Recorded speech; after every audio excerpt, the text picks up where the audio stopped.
সম্পূর্ণটাকে select করে আমি এখান থেকে অ্যালাইন করে দেবো। তো আমি অ্যালাইন করে দিলাম। তো আজকে ডিজাইনটা এতটুকু। তো আমি সম্পূর্ণটাকে এভাবে সিলেক্ট করব। সিলেক্ট করা হয়ে গেলে এখান থেকে চলে যাব শেপ বিল্ডার টুল। শেপ বিল্ডার টুলটা নিয়ে নেব, নিয়ে অল বাটন চাপ দিলে দেখতে পাবেন মাউসের কার্সারের লগে দেখেন একটা প্লাস আইকন আসছে। তো এখন যদি আমি যদি অল বাটন চাপ দিয়ে ধরে রাখি তাহলে দেখতে পাবেন এটা মাইনাস হয়ে যায়। এই যে মাইনাস হয়ে গেছে। তো মাইনাস হয়ে গেলে এখন আমি এটাকে এভাবে ধরে এগুলাকে আমি এখান থেকে মাইনাস করে দিই। এগুলাকে এভাবে ধরে মাইনাস করে দিই।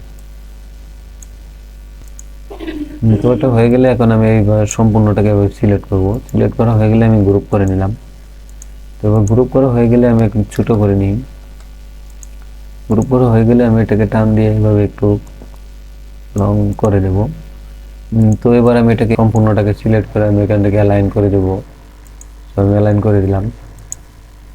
তো আজকে ডিজাইনটা এতটুকু।